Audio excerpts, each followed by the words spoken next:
Hello, everyone, once again. This is Rob, and welcome back to Media Awareness and another review video. Before I continue, however, a reminder that the fundraiser continues. Firstly, though, I do want to thank some recent contributors that have been generous and have um, made brought me to tears actually with how kind and giving they were towards this fundraiser. Um, for those of you who are unaware, I am a disabled individual and I use a motorized wheelchair slash scooter all day, every day for my independence, and I need your help. My insurance will not cover anything with regard to my scooter as they view it as a quote luxury item end quote. Despite the fact that I am unable to walk whatsoever, in addition to being unable to use any other type of scooter or power chair for that matter, or even a standard wheelchair, as I only have limited use of one hand. In addition to that, I do not have a backup scooter or wheelchair at the current time. So if my scooter does malfunction, as it recently did, I will yet again be a fish out of water, a scenario that I want to avoid at all costs. With that stated, below the title of this video in the description, as well as in a separate section below the information pertaining to this video, you can find a spot fund link there. It is a fundraiser. It's easy to contribute, takes a few seconds. You can even contribute anonymously, and any and all help is welcome. Even $5 or $10 can really help out and does add up over time. So please do what you can. I would really appreciate that. As alluded to a moment ago, I was without power to my wheelchair, my scooter. It was actually for a 2 week time frame in which I had to rely on family and friends to push me around my own home in my scooter, severely limiting my level of independence on a day to day basis and really giving me a severe reality check as to how significant it is to have an operational scooter at all times. With that stated, the fundraiser is geared towards two goals at the current time.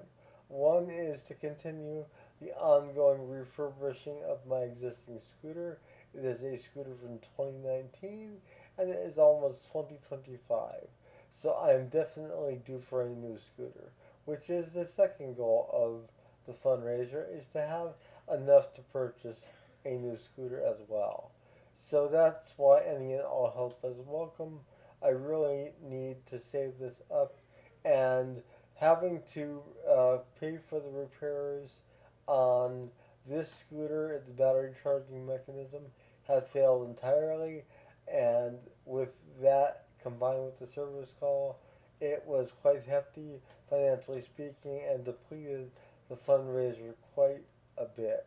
So I'm trying to recoup that as well as to pile more on top of that to have enough for both new parts for this existing scooter and set aside for a new scooter as well.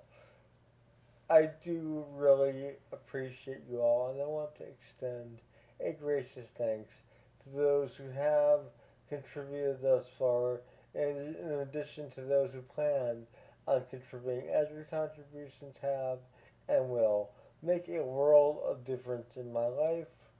Thank you all. I love you all. Please consider subscribing to my channel if you're not already subscribed, and also ring the bell icon. That way you're notified as soon as I upload something new, and you can see it right there and then. Also, like, share, and comment below. Let me know your thoughts on this topic, because this is a very divisive show that I'm going to be sort of highlighting here. And there will be my apologies.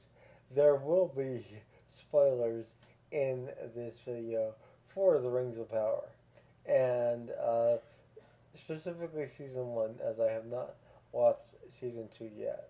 So I do want to let you know that ahead of time, and if you want to watch it, I would urge you to do so, and then come back and watch my take, and then comment below with your thoughts. But if you have seen The Rings of Power Season 1 on Amazon Prime, I would love to know your thoughts on this show and the topic of the show. So, this show, interestingly, has been catching a lot of flack from diehard Tolkien fans, as well as just those who are somewhat knowledgeable of his writings. And I can see why to an extent. However, uh, I have my own thoughts on this, and I'm going to chronicle them here in this video. So, here we go. Uh, I've watched season 1 twice. I watched it when it initially aired, um, about 2 years ago, a little over 2 years ago, and I watched it again more recently to familiarize myself to watch season 2, and to reacquaint myself, I should say, with the season 1 material.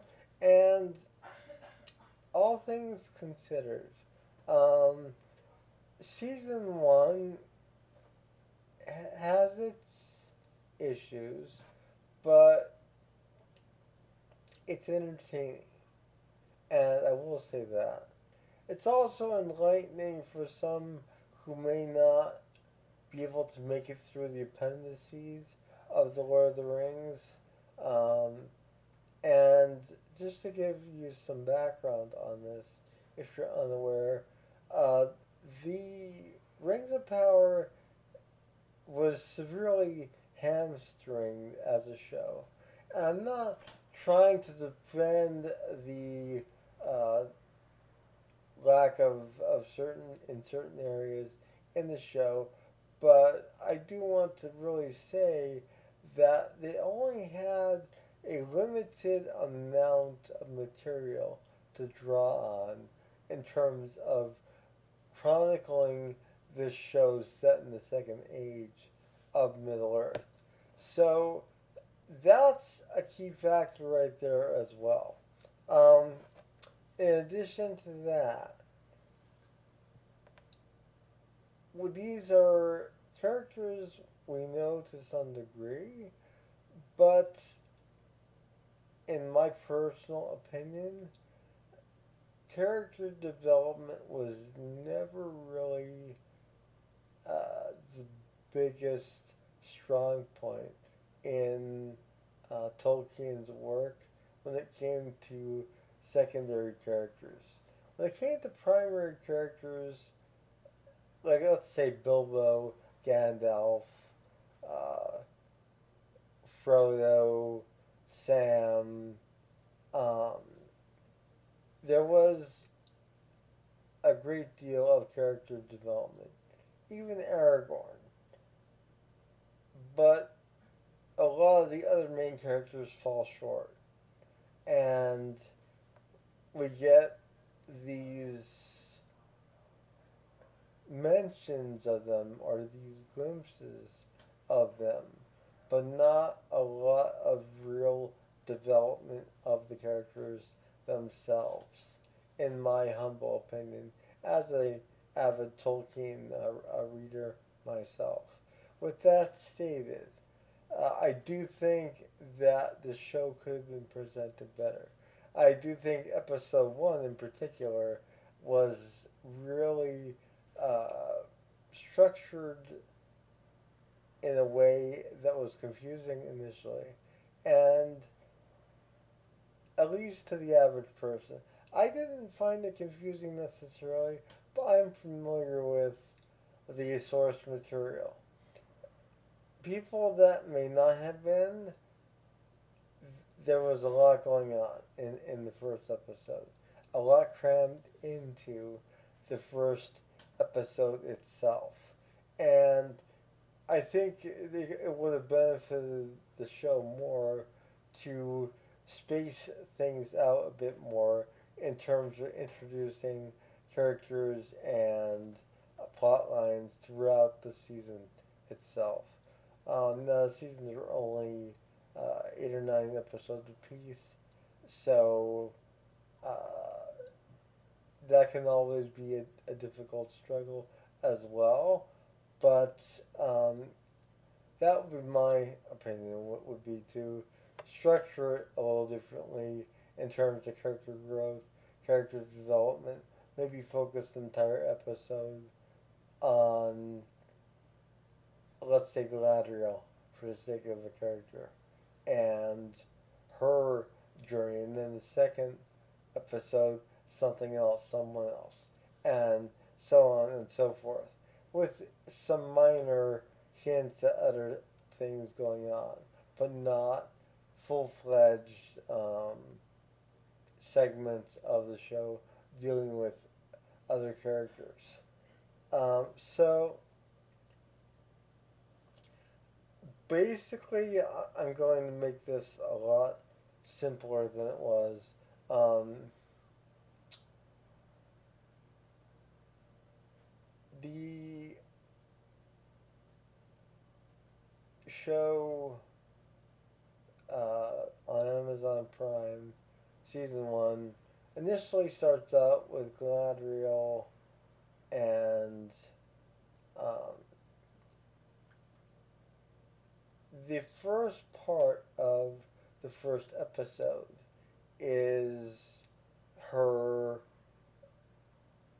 searching for um, the Dark Lord, searching for Sauron. And it's it's interesting, it's well done.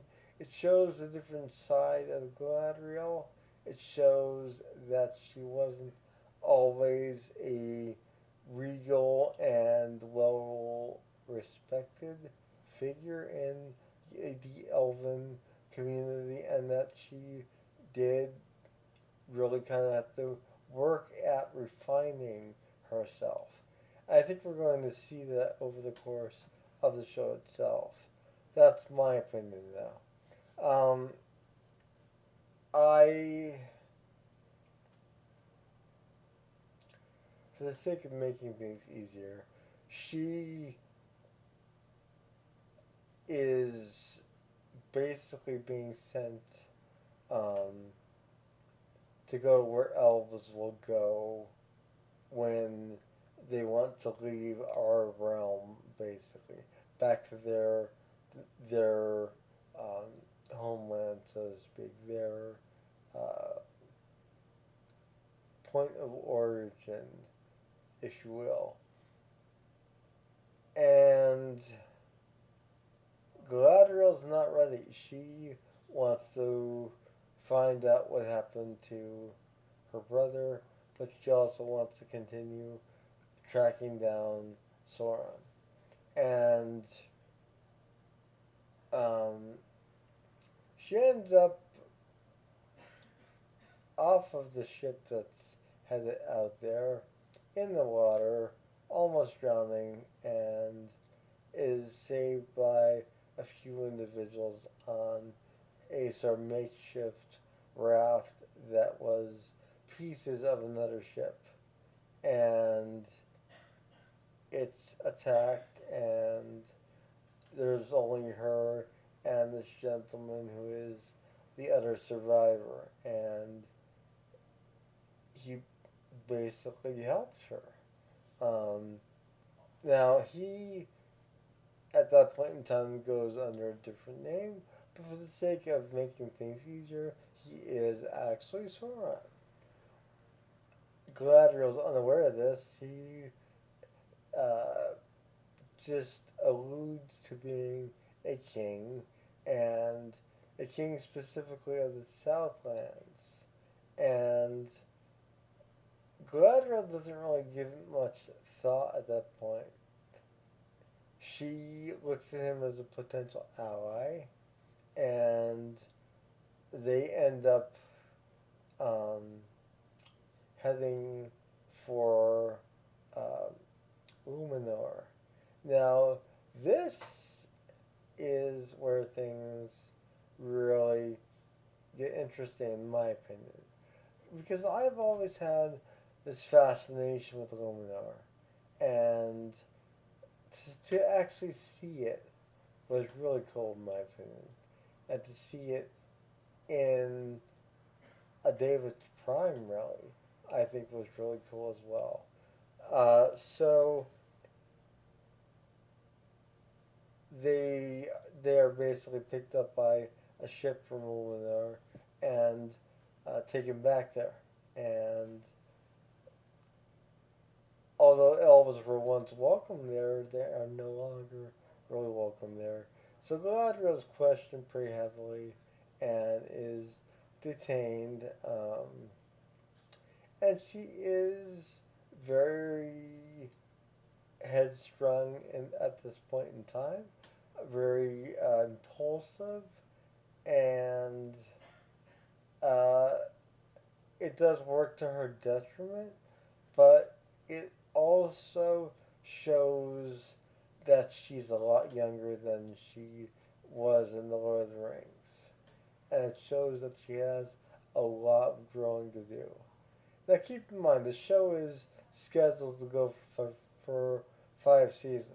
So we can see a lot of character growth and development within that 5 season arc. So I no doubt that if this does have the ability to continue, even though there is some backlash from the Tolkien community, that they will flesh her character out to be the Galadriel we know and love from The Lord of the Rings. But I digress.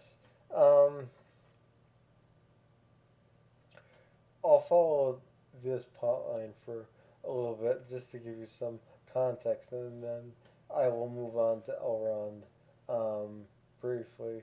But Galadriel eventually um, is able to uh, basically convince the the uh, essentially the operating head of Luminar that to join them in this fight against these rising numbers of orcs in the Southlands. And um,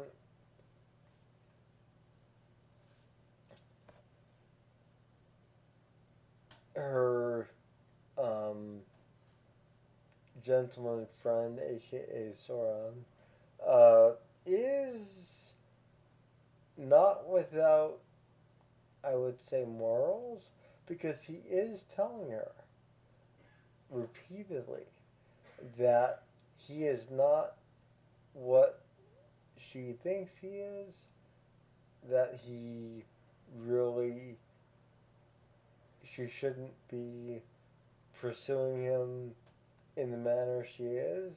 And part of that, I think, is manipulative on his part to get her to work harder to believe in him. But I think also part of it is him actually feeling to some degree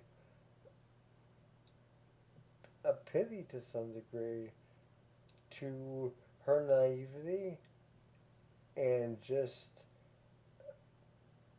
trusting someone blindly, um, and trusting them on their word blindly. So she does convince Luminar to join the fight. Um, Elrond is visiting with the dwarves and happens to um, realize that they have basically, um, I can't say discovered, rediscovered the secrets of Mithril. and that a small amount can make all the difference in the world. And they give um, Elrond this uh, like shard, my little tiny shard of mithril, for him to take back to the elves after some haggling and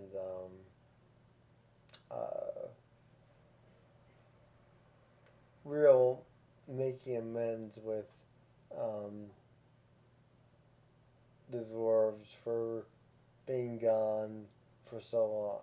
Because in the elf lifespan, it's like the blink of an eye. So once he returns to his home and does so with his friend, a longtime friend, um,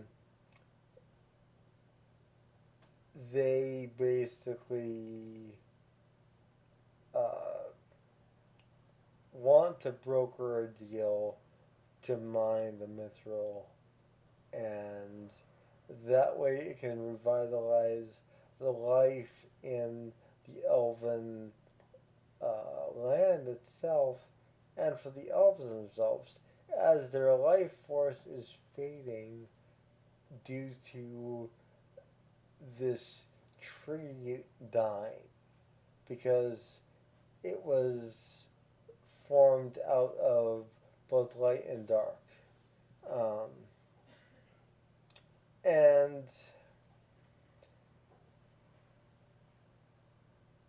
the dark is sort of taking over, much like it is in the Southland. It's a reflective meaning. Now, from there, once they are able to get things started with that, and once um, Galadriel is in the south and fighting with those that are there, uh, there are followers of uh, Morgoth and Sauron in people and men, and um, there is this uh, artifact, if you will. It's almost like a key, and when it is inserted into this stone and turned, it basically changes everything in terms of the landscape and the overall um, ast- overall aesthetic of um, the land, the feel of the land. It brings about the evil. It unlocks the evil and the darkness and Mount Doom, basically, uh, in Mordor. Basically, uh, bringing about Mordor itself. And um, I think it's interesting personally. I like that aspect of it. I thought that was very clever. Uh, I also think that it was clever to hide Sauron in plain sight. Um, we have our little thoughts on his character here and there, but we never really distrust him entirely. It's only when he is wounded heavily and brought to the elves to be healed, because they are supposedly the only ones that can heal him, that things start to become more clear. And that is when uh, Galadriel basically asks for the ancient records of the lineage of the Southlands, and it's then that she realizes that this guy is not a good king of the Southlands. He is indeed Sauron. And by this point, he had already given the elves a way to combine the mithril with rings, as opposed to a crown or bracelet, something that was small enough that they could put a little bit of this magic into to help them survive. And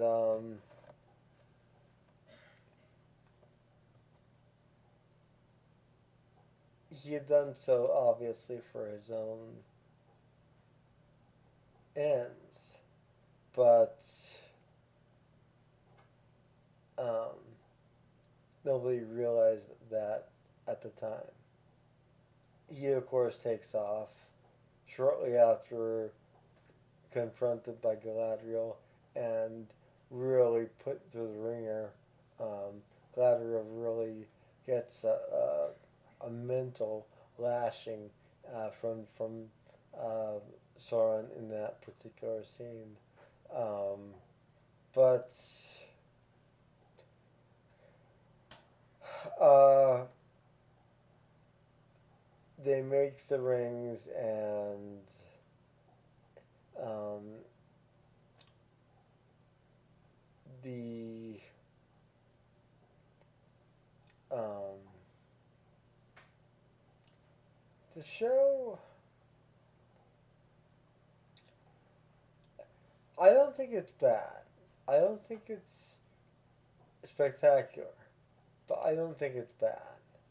A lot of people really, really come down hard on this show, and I can see the reasoning. It isn't paced very well.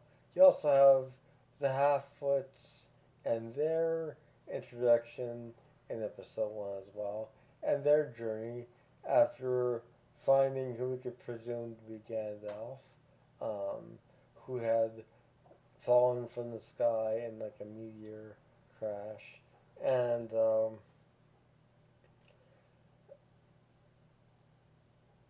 we know how that plot line is going to unfold. We know that they're probably going to end up traveling throughout the 5 seasons if the show can last 5 seasons, and eventually probably settle in the Shire. That's a given. But um,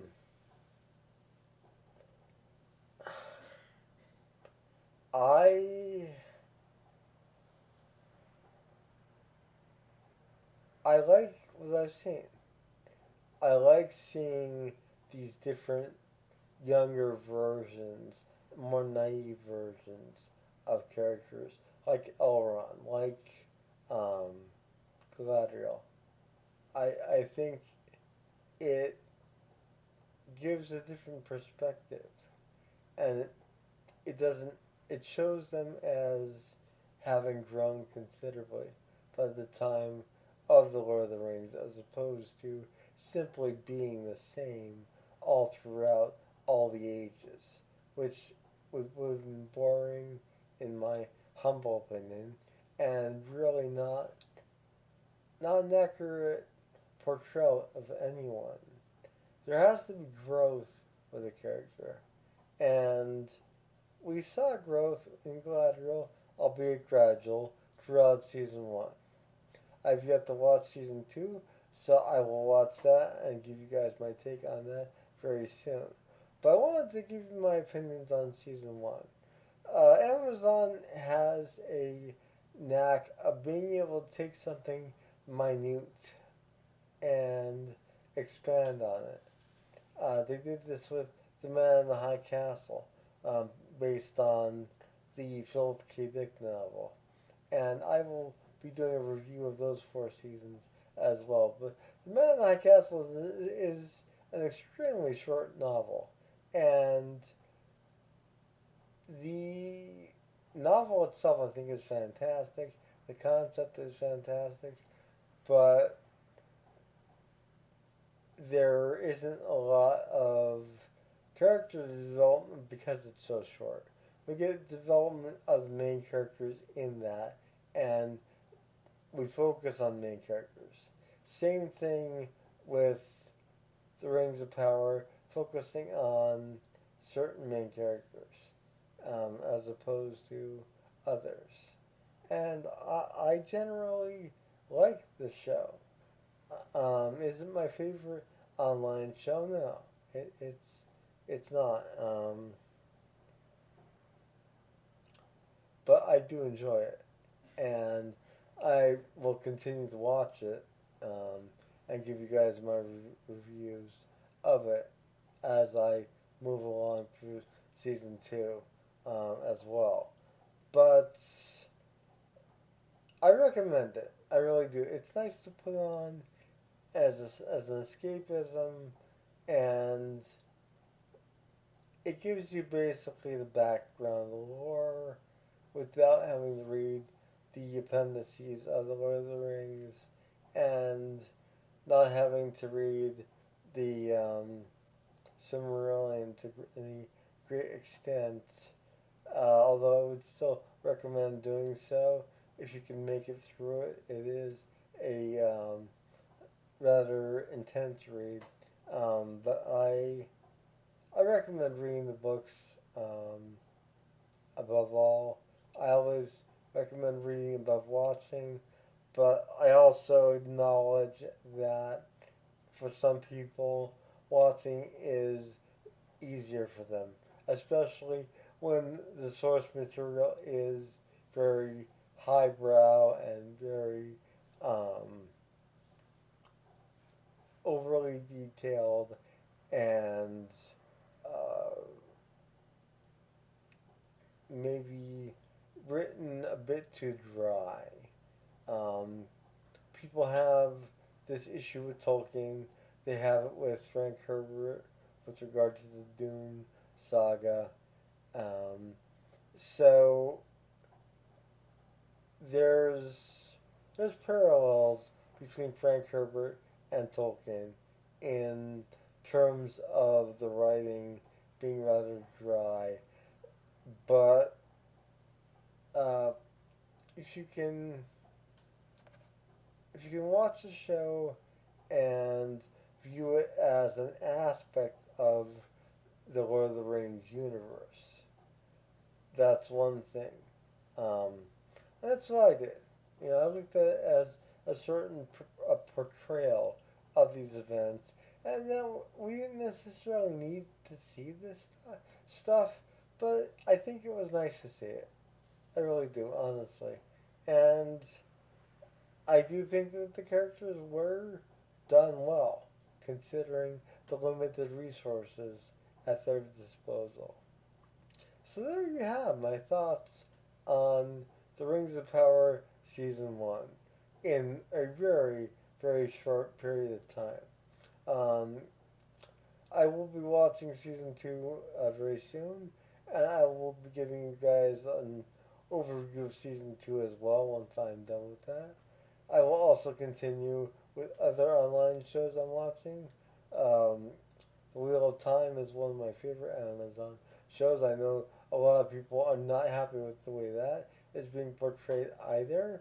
I think it's being done brilliantly, all things considered, and I really like it a lot. Uh, like I said, The Man in the High Castle, I keep rewatching.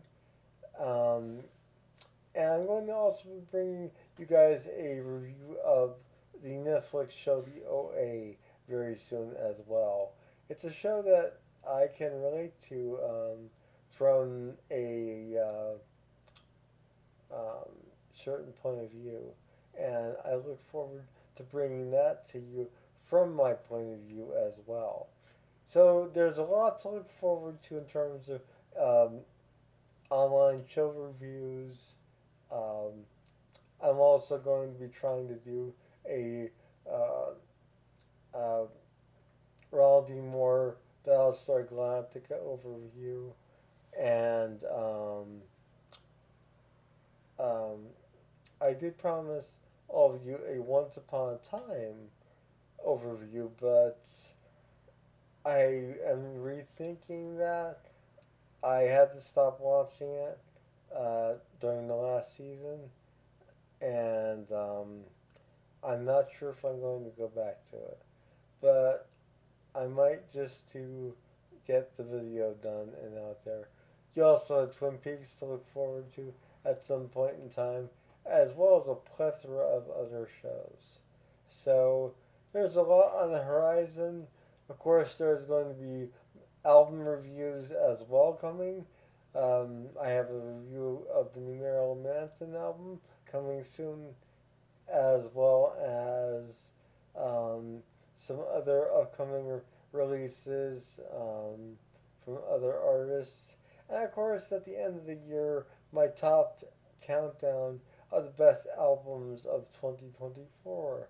And this year it is a top 20 because I could not narrow things down to a top 10. That's how many good albums came out this year. And that's not even all of them. So bear that in mind. And with that stated, I would advise you all to really consider subscribing to my channel because I do cover a lot, as you can tell. I also uh, do book reviews and will continue doing those as well. But with all of that stated, um, a reminder the fundraiser continues. Any and all help is welcome, as previously stated, and even $5 or $10 can really, really make a difference. So, thank you for watching this, and give me your thoughts on what you think of the Rings of Power season one. Do you think that episode one was there was too much in it? Do you think there was too much in the show itself? I didn't even touch on the character of Gandalf at all, really, or the character that we perceive to be Gandalf, and it probably is. Like I said, I haven't watched season two yet, but we can presume it's a younger Gandalf, and yeah, I have a lot coming for all of you very soon, so stay tuned. And have a wonderful morning, noon, or night, wherever you are. Take care. Bye.